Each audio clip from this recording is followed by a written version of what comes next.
на практике. Я приветствую вас всех еще раз. Очень приятно здесь быть. Меня зовут Shahla Ismayil. Я постараюсь для этой профессиональной группы сделать тот фокус, который для вас может быть интересен именно в отношении пекинской платформы действий и в отношении СИДО. Учитывая пожелания аудитории, большинства аудитории, я переключаюсь на английский язык, но я могу так помочь тем, кто не очень хорошо понимает русский. So, dear ladies, as I mentioned, it's very hard for this professional group to talk of CEDAW and of the Belgian platform and on the women issues in general. However, we all know that although the fantastic legislative framework exists on the international level as well as on the domestic level, there is still a very big gap in the implementation. And I would like to focus your attention on the Belgian Declaration and Platform for Action, because even in the title of our event today, I saw Belgium plus 20, which means that we are going to report what has been done within these 20 years on the Belgian Platform for Action. Just to draw your attention to the historical, to the history a little bit, as you know that in 1995 we had this landmark event in Beijing, and they were elaborated the very comprehensive commitments in 12 areas of concerns. Among these 12 areas of concerns was women and health issue. I will narrow down my presentation to women and health because the topic is so wide that we can talk for hours about that. So, within women and health, 5 strategic objectives were taken and over 70 recommendations on the health and women were taken, elaborated. However, let us have a look what has happened within these 20 years. Let us look just on 3 recommendations out of 70. For example, collect data on women's health and healthcare situation. I believe, with closed eyes, I can tell that in any of these countries there is not sufficient data on sex and disaggregation basis regarding the women in general, regarding women's health in general. Who disagree with me? Who has good statistical information in their country which they can apply in daily life and can use as a valuable tool? We all know that this is a very big lack. In addition, in Azerbaijan, for example, there is lack of disaggregated data. In addition, there is a lack of reliability to these data as such. The second issue, ensure that girls have continuing access to necessary health care and to the nutrition information to ensure that from childhood to adulthood that they have this healthy transition period. So, do we have this in our countries? According to the information from UNICEF 2012, 25% of children up to 15 years old for last 10 generations are malnourished. They are suffering from malnutrition. This is a very official information, and it shows that not only the national standards are undeveloped on the nutrition, but the standards which exist, they are not implementing and they are not accessible as an information source. The third point, which I would like to draw your attention, there was a recommendation 20 years ago in Beijing to remove the legal and regulatory and social barriers where appropriate to sexual and reproductive health education within formal education programs regarding women's health issues. Let us look at our formal education. Do we have reproductive health as in the curriculum in our countries? Even the small, these fragmentary initiatives from international and national organizations can hardly be done on continuing basis, and in some countries like ours, we need to have the special permission to access to some of the schools. So even at that level, that is not possible. I'm not talking on the formal integration into the curriculum. So I don't really want to bother you with these 70 recommendations. Believe me, all 70 are approximately more or less on the same level. These 3 are those who are I believe that they are happening in all three countries. What I would like to tell about the consequences. The consequences are really huge, and they are of big scale. They are in hundreds, if not in thousands.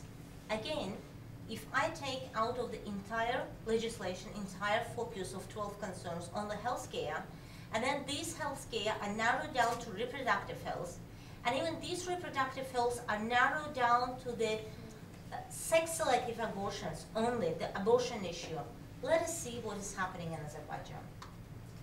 At the moment, Azerbaijan has the second highest sex ratio at birth. It means that the number of boys born should be more or less equal to the number of girls. The variety, which is acceptable by nature, could be 2, 3, not more than that.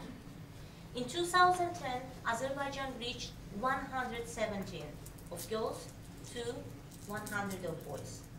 According to unofficial information, now the ratio is even bigger. It's more than 120. It's officially on the second place in the world after China. And it is the result of what? I believe you all know. The sex-selective abortions. This patriarchal stereotype and the patriarchal willingness of the Azerbaijani families put some preference to have male in the family. What are the pretexts? How is the argument why they want boys instead of girls? Well, that is the care of the older people in the later age. That is the continuation of the family name. That's the protection of female family members. And the things like that. But come on, what will it bring us to? The huge demographic shift, which already is taking place. And if not prevented at this stage, it can hardly be prevented in a few years. That will take us a lot of years to improve the consequences of what is ongoing now. Besides, Azerbaijan is a country with the lowest use of modern contraceptive methods. We still have this huge abortion culture. Just imagine that 41% of all the pregnancies in Azerbaijan are terminated due to the induced abortions. The induced abortions for many families are still the only method to prevent the unwanted pregnancy or to stop the unwanted pregnancy. In addition, what do we have? We have a lot of burdening factors which fuel up this sad situation. These are certainly the early marriage thing, the trafficking of women, violence against women, the re-emergence of traditional and patriarchal beliefs and practices. What should be the measures? Of course, the first point is the legislation, to have the proper legislative framework which may help us to at least put the legal barriers, the framework for implementation. We do have some positive practice. Azerbaijan, for example, has joined the International Labour Organization's Convention on Maternity Protection. We have adopted the law on protection of health, and we recently adopted the state program until 2020 on the protection, to improve the maternal health and children's health. However, there is a major law which is ongoing or hanging in the national parliament for more than 5 years now.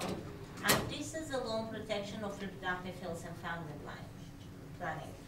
It is still under the discussion, and unfortunately, despite all the efforts of a lot of stakeholders, including the women's NGOs, we cannot get this law passed. What else should we do? We should definitely increase the gender equality in education and politics, so that women take part in these important discussions and debates and be able to form the national agenda with gender-sensitive focus. We need to empower women economically to increase the gender equality in the labor force. We should expand the coverage of health insurance scheme so that the entire population benefits from that. Otherwise, this, who will take care of us when we are too old will still be continued for many years from now. We should introduce the counseling services also for the entire population and the social assistance programs. We should increase the number and the quality of awareness-raising initiatives by the government and the civil society. And these awareness-raising should not tackle only healthcare issues, but should go deeper, starting from the stereotypes, starting on women's rights, on gender equality, on maternal health, on the use, benefits and use of contraceptives. So it should be very wide scope of issues. And since the existing patriarchal mentality is a mechanism which is very effective and which is staying behind this strong some preference, that's why to cut it down from the very root, we need to integrate a very strong initiative into the educational program.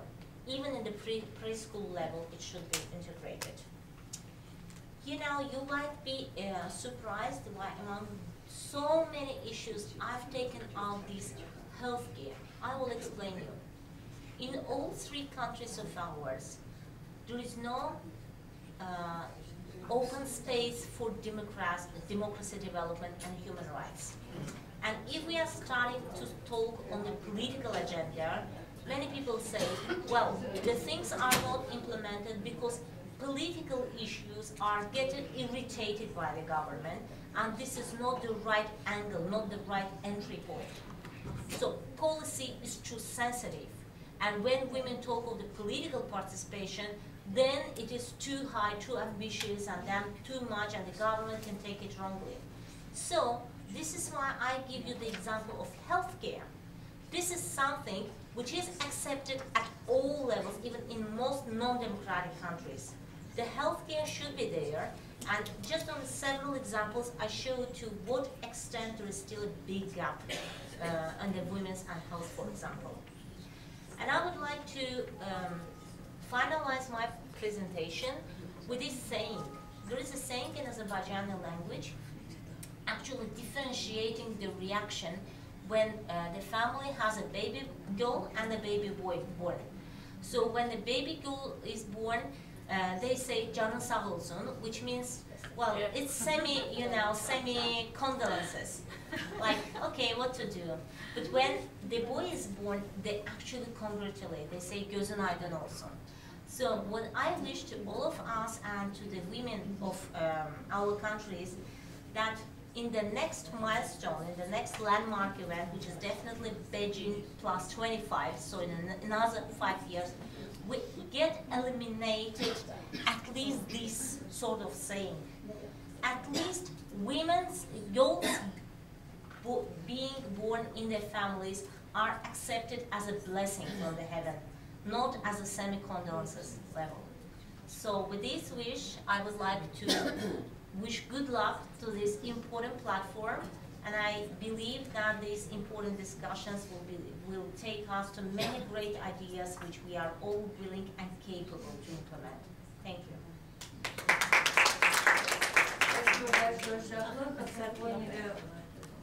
Для того, чтобы женщина могла бы бороться за свои права, чтобы женщина могла достичь своих прав, она должна хотя бы родиться. Спасибо большое. На следующий. И выжить уже как бы детей не бросают, но родиться и должны дать право. Следующий у нас оратор. Это Ия.